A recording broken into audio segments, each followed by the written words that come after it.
হত্যাকাণ্ডের বিরুদ্ধে তীব্র প্রতিবাদ নিন্দা জ্ঞাপন করে ওই কর্মে যারা নিয়োজিত সন্ত্রাসী কর্মকাণ্ডে যারা সন্ত্রাস তাদের প্রত্যেকে ধরতে হবে।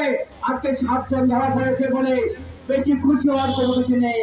আমি মনে করি আজকে এই প্রতিবাদ সমাবেশ থেকে বলতে চাই, ওই মব জাস্টিসের যিনি হত্যা, যিনি কি বলে গডফাদার, যিনি নির্দেশ দিয়েছে, তাকে গ্রেফতার না করা পর্যন্ত আমাদের এই আন্দোলন, রাজপথ আন্দোলন চলতে থাকবে ইনশাআল্লাহ।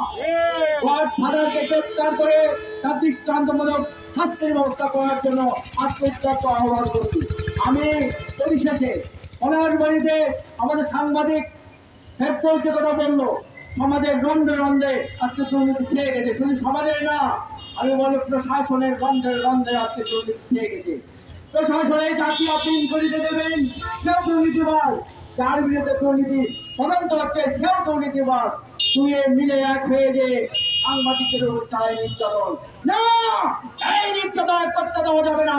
আসুন পলাশবাড়ি সহ সারা দেশে সাংবাদিকরা ঐক্যবদ্ধ হয়ে সকল প্রকার সন্ত্রাসী কর্মকাণ্ড, সকল সন্ত্রাসের বিরুদ্ধে প্রতিবাদ জ্ঞাপন করে সকল সন্ত্রাসীর বিরুদ্ধে ঐক্যবদ্ধ হয়ে আমরা যাতে আগামীতে পলাশবাড়িতে কোন সন্ত্রাস, কোন দুর্নীতি যেন আর করতে না পারে, সেই ব্যাপার সোচ্চার থেকে লেখনের মাধ্যমে, ছবির মাধ্যমে আমরা এইসব দুর্নীতি প্রকাশ করে পলাশবাড়িকে উন্নয়নের চরম শিখরে উঠাবো।